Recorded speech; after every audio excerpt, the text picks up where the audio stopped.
about dun sa kabataan at dun sa mga pulis na sumita sa kanya sa pagvi-vape niya, no?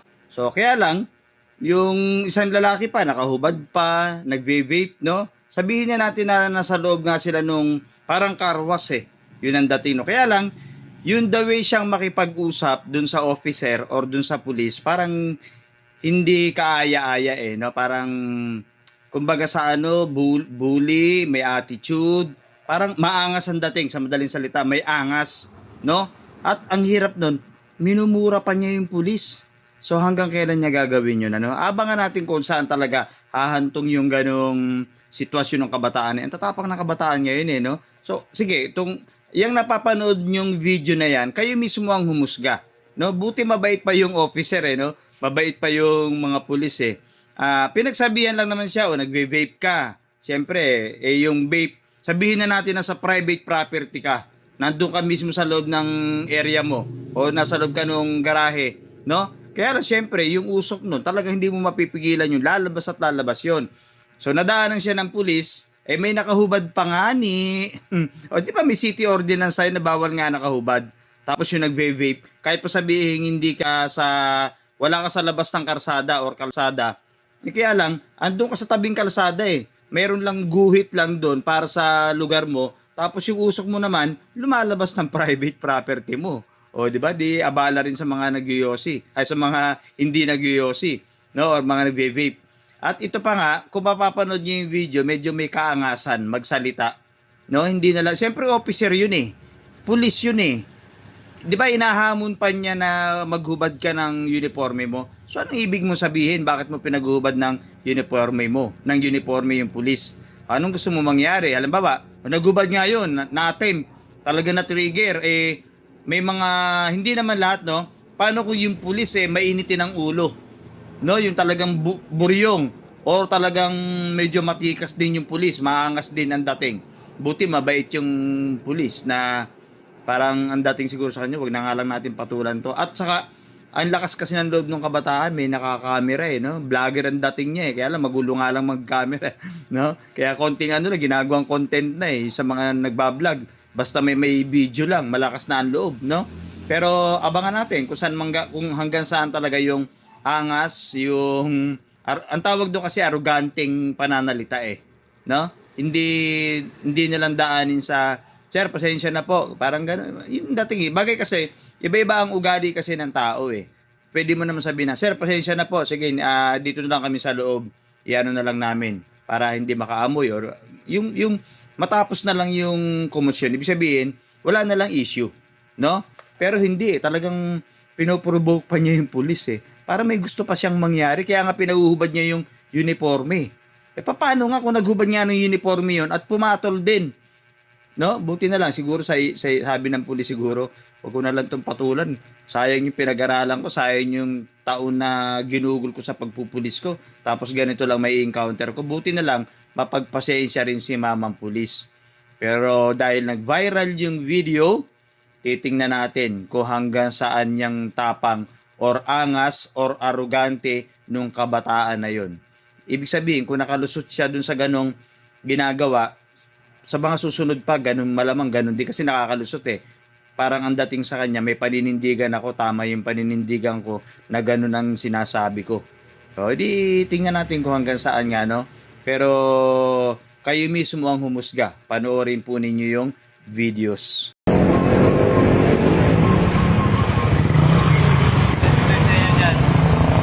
Ha? Wait. Ano? Kami yung unong ko.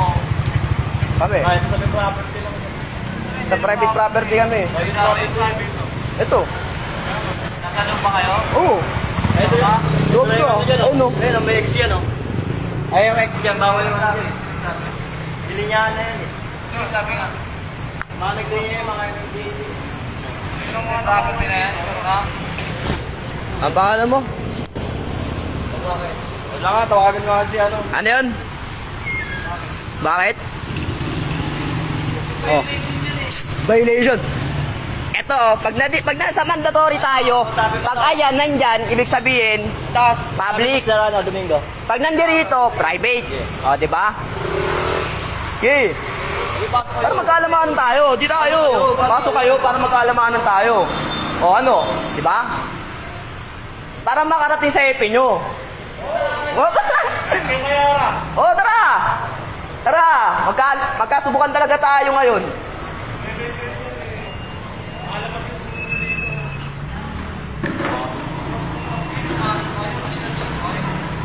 Ayun oh. Ayun sa amin oh. Kaway ka muna sa vlog ko. Kaway ka muna. Ha? Oo. Hanapin mo ako doon. Kung makikita mo ako. Ay, yan lang.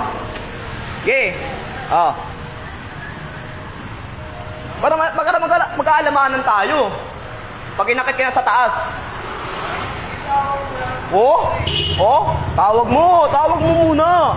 Tawag mo muna. Oh, tawag mo muna para magkaalamanan tayo. Ano? Naninindak ka porket naka-uniform kayo? Ha? Trabaho lang kami. Trabaho. Piece of order ang ano nyo, di ba? Piece of order. Oh. May ginawa ba yung violation dito? Wala. Ay, yung violation, pag nandyan, pwede yun. Matitikitan nyo kami. Oh. Nandito nga kami, oh. Oh, gusto mo, palit tayo. Palit tayo, dito kayo. Oh, dito kayo. Palit nga tayo, dito nga kayo, eh. Kayo magka-rush ng 24 hours, ano? Magkasubukan para maalam nyo kung gaano kahirap dito.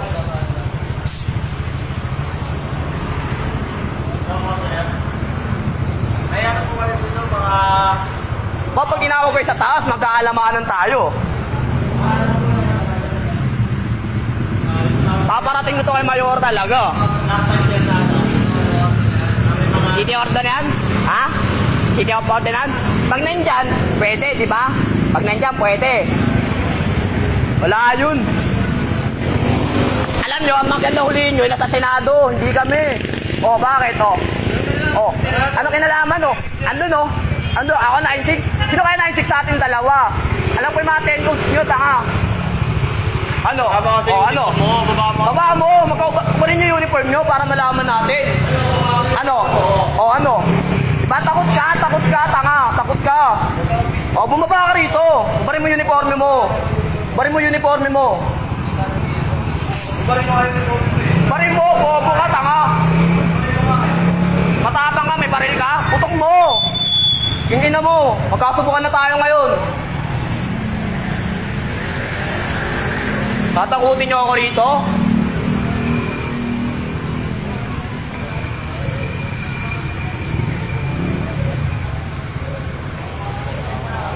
Ako tatakutin nyo rito?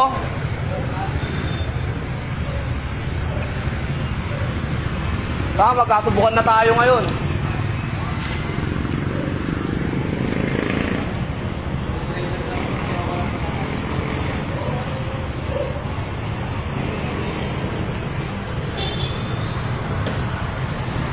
Magkakasubukan tayo rito. Pangina nyo ako, pasusubukan nyo. Andun doon kami nagbe-vape. Ang layo-layo, oh. Nasa loob kami.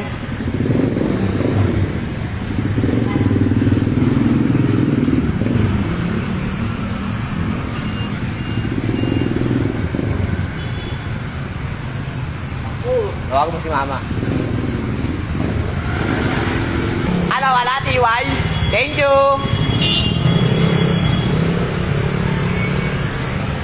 Ay na, nasa ano na, sa loob ng private property tayo. Naninginita pa rin.